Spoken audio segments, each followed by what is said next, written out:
Big ബോസിലുണ്ടെന്ന് കേട്ടു. ഞാനോ? അല്ല, ഈ വരുന്ന സീസണിൽ കെസ്സി ബിഗ് ബോസിലുണ്ടെന്ന്. പിന്നെ അങ്ങനൊന്നുമില്ല. ഇല്ല, അപ്പൊ ഞാൻ കേട്ടതല്ലേ. കേട്ടതാ. കെസ്സി എന്ന റിയൽ ലൈഫിൽ സ്വഭാവമുള്ള വ്യക്തി രേവതി കുട്ടിയുമായിട്ട് എന്തെങ്കിലും കമ്പാരിസൺ ഉണ്ടോ? ഉണ്ട്. ഉണ്ട്. പിന്നെ അതുണ്ട്. ഞങ്ങൾക്ക് പ്രേക്ഷകർക്ക് വേണ്ടി ഒരു പാട്ട്. எனக்குள்ள கலக்குற ஆக்சிஜன் யாரவ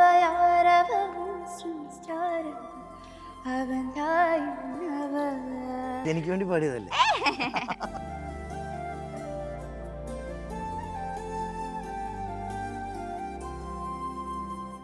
എല്ലാവർക്കും നമസ്കാരം. ഞാൻ അജിൻ വർഗീസ്. സീരിയൽ ടൂയുടെ മറ്റൊരു എപ്പിസോഡിലേക്ക് അവർക്ക് സ്വാഗതം. മഴതോരും മുമ്പ് എന്ന ഹിറ്റ് സീരിയലിലെ രേവതിക്കുട്ടി എന്ന കഥാപാത്രം ചെയ്യുന്ന കെസ്സിയാണ് എന്നോടൊപ്പം. നമസ്കാരം. നമസ്കാരം. എന്റെ രേവതിക്കുട്ടിയെ എന്നാ അഭിനയവാ. Thank you. കെസ്സിയുടെ സ്ഥലം എവിടാ? ഞാൻ ട്രിവാൻഡ്രത്താണ്. എന്റെ പ്ലേസ് എന്ന് പറയുന്നത് ചെങ്ങന്നൂരാ. ചെങ്ങന്നൂര്. അപ്പൊ ചെങ്ങന്നൂരിൽ നിന്ന് ട്രിവാൻഡ്രത്തോട്ടുള്ള?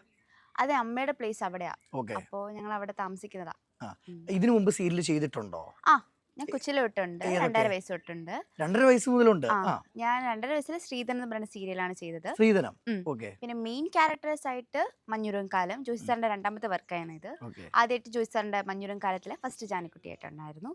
പിന്നെ അമ്മൂന്റെ അമ്മ, അത് കഴിഞ്ഞ് കറുത്തമുത്ത്, ഇത്രയാണ് മെയിൻ ക്യാരക്ടേഴ്സ് ആയിട്ട് ചെയ്തത്. അപ്പം കെസ്സിയെ കൈതൊട്ട സീരിയലല്ലേ ഹിറ്റാ? അങ്ങനെ ഇതിപ്പോ പറയാം. ഈ ജോയി സാറിന്റെ കൂടെ വർക്ക് ചെയ്തപ്പോ എന്ത് തോന്നി? ഞാൻ മഞ്ഞുരം കാലത്തിൽ കുഞ്ഞായിരുന്നു.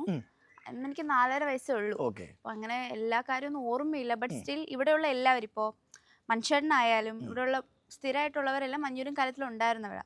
അപ്പൊ അതുകൊണ്ട് എല്ലാവരും അറിയാം. പിന്നെ എന്താ പറയാ, പണ്ട് ഇങ്ങനെ പറയും എടുത്തോണ്ട് നടന്ന കുഞ്ഞാണ്, ഇപ്പൊ പെട്ടെന്ന് വലുതായി എന്നൊക്കെ ഇങ്ങനെ പറയും. അതെ, അല്ല, ലൈക്ക് അവര് ഭയങ്കര സ്നേഹം കാണിക്കും. ഇപ്പൊ ഈ കിഷോറങ്ങളുടെ കൂടെ ഇപ്പോ ഞാൻ കുറെ പ്രാവശ്യം എൻ്റെ അച്ഛനായിട്ട് അഭിനയിച്ചിട്ടുണ്ടായിരുന്നു. കിഷോറങ്ങളൊക്കെ എത്രാമത്തെ തവണ ഭയങ്കര കാണുമ്പോൾ നമുക്ക് ഭയങ്കര സ്നേഹമാണ്. അപ്പോൾ നല്ല ഒരു എക്സ്പീരിയൻസ് ആണ്. ഇപ്പോൾ കുഞ്ഞിലെ കണ്ടു, അത് കഴിഞ്ഞിട്ട് വലുതായിട്ട് കാണുന്നു എന്ന് പറയുമ്പോൾ ഭയങ്കര നല്ലൊരു എക്സ്പീരിയൻസ് ആണ്. ഈ കെസ്സി സീരിയലിലോട്ട് എത്തുന്നത് എങ്ങനെയാ? അത് കുഞ്ഞിലെ ഞാൻ ഒരു പാർക്കിൽ വെച്ച് കളിക്കുക എന്തോ ആയിരുന്നു. അപ്പോൾ ഒന്ന് ഞാൻ 2.5 വയസ്സ് എന്തേ ഉള്ളൂ. അപ്പോൾ ഒരു ചേട്ടൻ വന്നിട്ട് ഇങ്ങനെ ചോദിച്ചു, എന്താണ് മോള് എന്ത് ചെയ്യാണെന്നൊക്കെ ചോദിച്ചു. അപ്പോൾ സീരിയൽ അഭിനയിക്കാൻ താല്പര്യമുണ്ടോ എന്ന് ചോദിച്ചു. അപ്പം അന്ന് എൻ്റെ മുത്തശ്ശനും അമ്മയും ഉണ്ടായിരുന്നത്. അപ്പോൾ അവരാണെങ്കിൽ പെട്ടെന്ന് സീരിയൽ എന്നൊക്കെ പറയുമ്പോൾ നമുക്ക് അറിയാത്തൊരു സ്ഥലമല്ലേ. അപ്പോൾ ആ ഒരു ഇതിലോട്ട് പോകാൻ നമുക്ക് താല്പര്യമില്ല. അപ്പോൾ ആദ്യം പറഞ്ഞു വേണ്ട, ഞങ്ങൾക്ക് ഇതിലോട്ട് താല്പര്യമില്ല എന്ന് പറഞ്ഞു. പിന്നെ എൻ്റെ മുത്തശ്ശൻ്റെ നമ്പർ മേടിച്ചായിരുന്നു. അത് കഴിഞ്ഞ് മുത്തശ്ശനെ വിളിയായിരുന്നു, വേണം എന്ന് പറഞ്ഞ ഒരു ക്യാരക്ടർ. പിന്നെ ഒന്ന് ജസ്റ്റ് പോയി നോക്കാം എന്നുള്ള രീതിയിൽ സ്ത്രീധനത്തിൽ നായികയുടെ മോനായിട്ടാണ് ഞാൻ ചെയ്തത്. അപ്പം അതിൽ മോനായിട്ട് ചെയ്തു. അന്ന് ആദ്യം ചെയ്തപ്പോൾ ആൾക്ക് നായികയ്ക്ക് പറഞ്ഞു ഞാൻ തന്നെ മതി എന്ന് പറഞ്ഞു. അങ്ങനെ പിന്നെ അവിടെ ഫിക്സ്ഡ് ആയി. പിന്നെ അതിലൂടെ പിന്നെ ഞാൻ വേറെ സീരിയൽസിൽ വന്നു. ഏത് ക്ലാസ്സിൽ പഠിക്കുവാ? ഞാൻ ഇനി 10th-ലോട്ട്. അതെ. അപ്പൊ ഈ ഒരു പ്രായത്തിൽ തന്നെ പ്രേക്ഷകരുടെ മനസ്സ് ഏറ്റെടുത്തു. അതെ, വലിയൊരു ഭാഗ്യമല്ലേ? അതെ. ഈ ഒരു ടൈമിലൊക്കെ സീരിയൽ വരാന്നൊക്കെ പറയുന്നത് ഒരു ഭാഗ്യമാണ്. അപ്പൊ ഈ അഭിനയത്തിനോടൊപ്പം ഈ പഠനം എങ്ങനെയാ കൊണ്ടുപോകുന്നത്? അത് പാടാണ്. ബട്ട് സ്റ്റിൽ നമ്മൾ മെയിൻറ്റെയിൻ ചെയ്യുന്നുണ്ട്. കുഴപ്പമില്ലാതെ മെയിൻറ്റെയിൻ ചെയ്ത് പോകുന്നുണ്ട്. പിന്നെ ഇതുവരെ ഒരു പ്രശ്നവും വന്നിട്ടില്ല. പഠിക്കുന്നതുകൊണ്ട് കുഴപ്പമൊന്നുമില്ല. പിന്നെ ടീച്ചേഴ്സ് എല്ലാം സപ്പോർട്ടാണ്. അതുകൊണ്ട് കുഴപ്പമൊന്നുമില്ല. സീരിയലൊക്കെ ടീച്ചർമാരും കൂട്ടുകാരും കാണുമോ? ഏകദേശം കാണും. ടീച്ചേഴ്സൊക്കെ കാണും. ടീച്ചേഴ്സ് എല്ലാം കണ്ടിട്ട് ഇങ്ങനെ പറയും കൊള്ളായിരുന്നു, ഒരു ജാടയിലായിരിക്കും പറയുന്നത്. ബട്ട് സ്റ്റിൽ കൊള്ളായിരുന്നു എന്നിങ്ങനെ പറയും. പിന്നെ ഫ്രണ്ട്സ് എല്ലാം ഏകദേശം അവർക്ക് കാണാൻ ടൈമില്ല. ബട്ട് സ്റ്റിൽ എൻ്റെ കുറേ ബെസ്റ്റ് ഫ്രണ്ട്സ് ഒക്കെ കാണാറുണ്ട്. എന്നിട്ട് കോംപ്ലിമെന്റ്സ് പറയാറുണ്ട്. നല്ലതാണെങ്കിൽ നല്ലത് പറയും, ഇന്നത് ഇങ്ങനെ ചെയ്താൽ കൊള്ളായിരിക്കും എന്ന് പറയും. അങ്ങനെ കുറേ. ഈ പുറത്തിറങ്ങുമ്പോൾ ആളുകളൊക്കെ എന്ത് പേര് പറഞ്ഞാ വിളിക്കുന്നത്? ഞാൻ ഇതുവരെ ചെയ്തിട്ടുള്ള സീരിയലിൽ എനിക്ക് കറുത്തമുത്ത് വെച്ചിട്ട് ഞാൻ മുത്തുമോളായിരുന്നു.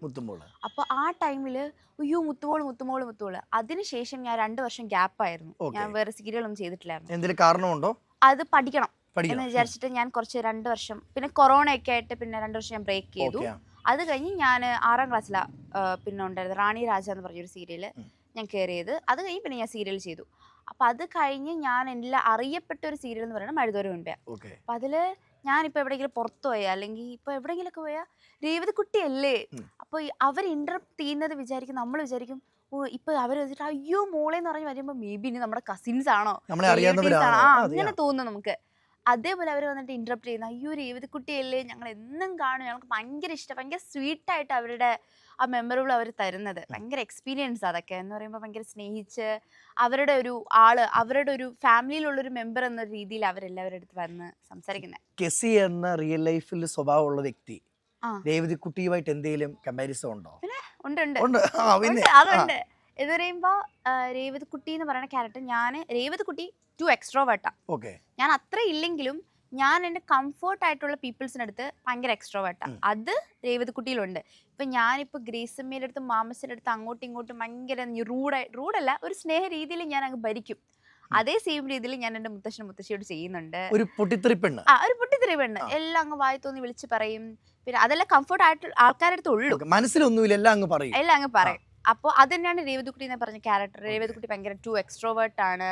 പിന്നെ എല്ലാം അങ്ങ് മുഖത്തടിച്ച് പറയും. അലീന ചേച്ചിയുടെ കൈയാളെന്നൊക്കെ പറയത്തില്ലേ, അതേപോലെ തന്നെയാ. ഒരു വലം കൈ. ഒരു വലം കൈ എന്നൊക്കെ പറയത്തില്ലേ, അതേപോലെ തന്നെ എനിക്കിഷ്ടമുള്ള ആൾക്കാരുടെ കൂടെ ഞാൻ നിൽക്കും. പിന്നെ ഭയങ്കര ടു എക്സ്ട്രോവേർട്ട് ആണ്. ഏകദേശം എല്ലാം സെയിമാ. അതുകൊണ്ട് തന്നെ എനിക്ക് ഈ ക്യാരക്ടർ ഭയങ്കര ഫ്രീലി ആയിട്ട് ചെയ്യാൻ പറ്റുന്നു. ഇപ്പൊ തന്നെ കമന്റ് ബോക്സുകളിൽ ചില കമന്റുകൾ വരുന്നുണ്ട്, ഈ രേവതിക്കുട്ടി ഓവർ ആക്ടിങ് ആണ്. പക്ഷെ അതിലെല്ലാം ഞാൻ മനസ്സിലാക്കിയിട്ടുള്ള, ഇവിടെ ഞാനുള്ള മറ്റാർട്ടിസ്റ്റോട് ചോദിച്ചപ്പോൾ അവർ പറഞ്ഞത് ഈ ഒരു കഥാപാത്രത്തിന് ആ ഒരു ഓവർ ആക്ടിങ് എക്സ്പെക്ട് ചെയ്യുന്നുണ്ടല്ലേ? അതെ, എനിക്ക് കുറെ ഹേറ്റ് കമന്റ്സ് വരുന്നുണ്ട്. വരുന്നത് എന്തൊക്കെയാ വരുന്നതെന്ന് പറയുമ്പോൾ എന്തൊരു ഓവറാണ് ഈ കൊച്ചി, ഇത്രയും ഓവറായിട്ട് ചെയ്യേണ്ട ആവശ്യമില്ല, ഇച്ചിരി മിനിമലൈസ് ചെയ്യണം, ഇത്ര ഒന്നും വേണ്ട, ഇത് ഭയങ്കര ഓവറാണ് എന്നൊക്കെ പറയാം. ഓവർ സ്മാർട്ടാണ്, ഇത് ഓവറായിട്ട് ആക്ട് ചെയ്യുന്നു, എന്തിനാണ് ഇത്ര ഓവറായിട്ട് അഭിനയിക്കുന്നത്, ഓവറായിട്ട് എക്സ്പ്രഷൻസ് ഇടുന്നത് എന്നൊക്കെ പറയും. അപ്പോൾ എനിക്ക് ആക്ച്വലി ഭയങ്കര ഹേർട്ടാവും അത് കേൾക്കുമ്പോൾ. അയ്യോ നമ്മൾ ഓവറായിട്ട് ചെയ്യുന്നില്ലെന്ന് പറയുമ്പോൾ ഞാൻ അവസാനം കുറയ്ക്കും. അപ്പം ഞാൻ ചോദിക്കട്ടെ, ഈ കഥാപാത്രത്തിന് ഡിമാൻഡ് ചെയ്യുന്നതല്ലേ ഈ ഓവർ? ഈ ക്യാരക്ടർ എന്ന് പറയുന്നത് ഓവർ സ്മാർട്ടായിട്ട് എല്ലാവരുടെ അടുത്ത് സംസാരിക്കുന്നു, എടുക്കുന്നു, എല്ലാം ഓവർ സ്മാർട്ടാ. അപ്പോൾ ഞാൻ ചെയ്യേണ്ടത്, പ്രേക്ഷകരോട് തന്നെ പറഞ്ഞു, അതെ ഞാൻ ചെയ്യുന്നത് കുറച്ച് ഓവർ സ്മാർട്ടായിട്ടുള്ളൊരു ക്യാരക്ടറാണ്. അതുകൊണ്ടാണ് ഞാൻ ഓവർ സ്മാർട്ടായിട്ട് ചെയ്യുന്നത്. അല്ലെങ്കിൽ എനിക്ക് എൻ്റെ രീതിയിൽ ഞാൻ ഓവർ സ്മാർട്ടായി ചെയ്യുന്നതല്ല. എൻ്റെ അടുത്ത് പറഞ്ഞ രീതിയിൽ ഞാൻ മാക്സിമം എന്നെ കൊണ്ട് പറ്റുന്ന രീതിയിൽ ഞാൻ ചെയ്യുന്നുണ്ട്. എന്ന് പറയുമ്പോൾ ഒരു സ്മാർട്ട് ഗേൾ, ഭയങ്കര ടു എക്സ്ട്രോവേർട്ട് ആയിട്ടുള്ളൊരു ഗേൾ, അതേപോലെ ഞാൻ എന്നെ പരമാവധി ഞാൻ ചെയ്യുന്നുണ്ട്. ഇഷ്ടപ്പെടുമെന്ന് പ്രതീക്ഷിക്കുന്നു. തീർച്ചയായിട്ടും ഇഷ്ടപ്പെടും കേട്ടോ. Thank you. ഈ ഒരു സിംപ്ലിസിറ്റിയും ഈ ഒരു സംസാരം തന്നെ കെസിയുടെ വിജയം. Thank you. വീട്ടിലൊക്കെ എല്ലാവരും സപ്പോർട്ടാണോ? വീട്ടില് എല്ലാവരും സപ്പോർട്ടാ. എല്ലാവരും കൂടുതലും എൻ്റെ അച്ഛനാണ് എല്ലാത്തിലും സപ്പോർട്ടും. എൻ്റെ സീരിയലില് ഇതിലും എല്ലാത്തിലും പുറകെ നടന്ന് നീ ഇങ്ങനെ ചെയ്യടി എന്നൊക്കെ പറയുന്നത് എൻ്റെ അച്ഛനാണ്. അതൊക്കെ വലിയ സപ്പോർട്ടല്ലേ? പലപ്പോഴും പല കുട്ടികൾക്കും എങ്ങൊന്നും സപ്പോർട്ട് ഇല്ലെങ്കിലും വീട്ടുകാരുടെ സപ്പോർട്ട് വലിയൊരു സപ്പോർട്ടാണ്. അതെ ശരിയാ. എനിക്ക് എൻ്റെ പാരൻസിൽ നിന്ന് എനിക്ക് ഇതുവരെ ഒരു നെഗറ്റീവായിട്ട് ഇതുവരെ കിട്ടിയിട്ടില്ല. അവർക്ക് ഞാനിപ്പോൾ എൻ്റെ അച്ഛനായപ്പോലും അച്ഛനക്ക് ഞാൻ ഈ ഒരു ഫീൽഡിൽ പോകുന്നത് ഭയങ്കര ഇഷ്ടമാണ്. അച്ഛന് ഈ പുതിയ ക്യാരക്ടേഴ്സ് വരുന്ന അല്ലെങ്കിൽ പുതിയ സീരിയൽ ചെയ്യുമ്പോൾ അച്ഛന് ഭയങ്കര സന്തോഷമാണ്. അതേപോലെ തന്നെയാണ് എൻ്റെ അമ്മയ്ക്കും ഞാൻ ഓരോ ക്യാരക്ടർ ചെയ്യുന്നത് ഇഷ്ടമാണ്. അതേപോലെ ചെയ്യാനും പറയും. പിന്നെ ഇവർ രണ്ടുപേരും ഇങ്ങനെ പറയും അടുത്തത് ഇങ്ങനെ ചെയ്യണം. അവരെന്നെ എനിക്കിങ്ങനെ തിരിച്ചു തരും, അടുത്ത ആക്ടിങ് നീ ചെയ്യുമ്പോൾ ഇങ്ങനെ ചെയ്യണം എന്ന് പറയും. അങ്ങനെ പാരന്റ്സ് അങ്ങനെയാണ് എന്നെ സപ്പോർട്ട് ചെയ്യുന്നത്. അതായത് സപ്പോർട്ട് തിരുത്തി തരും. അഥവാ ഞാനിപ്പോൾ ചെയ്യുന്നത് ഇപ്പോൾ ടു ആയിട്ട് ഓവർ സ്മാർട്ട് ആയിട്ട് അല്ലെങ്കിൽ എനിക്ക് കുറച്ചും കൂടി കുറയ്ക്കാന്നുണ്ടെങ്കിൽ അവർ പറയും നീ ഇതിൽ ഇങ്ങനെ ചെയ്യണം കിച്ചൂസേ എന്നൊക്കെ പറഞ്ഞിട്ട് പറയും. ഇവിടെ എന്നെ എല്ലാവരും എന്നെ കിച്ചു എന്നാ വിളിക്കുന്നത്. അറിയാവുന്ന എല്ലാവരും എന്നെ കിച്ചു എന്നൊക്കെ വിളിക്കുന്നത്. ഞാനും വിളിക്കട്ടെ? അപ്പം ബിഗ് ബോസിൽ ഉണ്ടെന്ന് കേട്ടോ? ഞാനോ? ഇല്ല ഇല്ല, ഇവിടെ ഉള്ള ഒരാളുണ്ട്, മനീഷ് ആന്റി. അല്ല, ഈ വരുന്ന സീസണിൽ കെസിയ ബിഗ് ബോസിൽ ഉണ്ട്? പിന്നെ അങ്ങനൊന്നും ഇല്ല. അപ്പൊ ഞാൻ കേട്ടതല്ലേ? കേട്ടതാ. താല്പര്യമുണ്ടോ? ഇല്ല. പാട്ട് പാടും? ചോദിച്ചാ അപ്പൊ ഞങ്ങൾക്ക് പ്രേക്ഷകർക്ക് വേണ്ടി ഒരു പാട്ട്, അതോ എനിക്ക് വേണ്ടിയാണ് പാടുന്നത്? അങ്ങനെയൊക്കെ ചോദിച്ചാ പെട്ടെന്ന് പാട്ടാണോ? சவப்பே சொல்லு அழகவ எனக்குள்ள கலக்கிற ஆக்சிஜன் அழகு யாரவ ஸ்டாரவ அவன் தாயின்னவ ஒரலையவ கலையவ அழகிய நிழவவ நிழலிலும் ஜொலிக்கு நிரந்தர மொழியவ சரியவ தவறன சிரிக்கிற சிரிப்புக்கு அவன் தான் காரணமா. എനിക്ക് വേണ്ടി പാടിയതല്ലേ? ഏതായാലും ഒരുപാട് സന്തോഷം. അപ്പൊ മുന്നോട്ടുള്ള ജീവിതത്തില് രേവതിക്കുട്ടി ഇതുപോലെ തന്നെ കുടുംബ പ്രേക്ഷകരുടെ Thank മനസ്സിൽ you. ഇനിയും ഇടം നേടട്ടെ. Thank you. സൂപ്പർ ഹിറ്റായ ഈ ഒരു സീരിയല് ഇനിയും ഒരുപാട് എപ്പിസോഡുകൾ പോട്ടെ. Thank you അപ്പൊ so മുന്നോട്ടുള്ള ജീവിതത്തിൽ എല്ലാവിധ ആശംസകളും നേർന്നുകൊണ്ട് താങ്ക് യു. Thank you.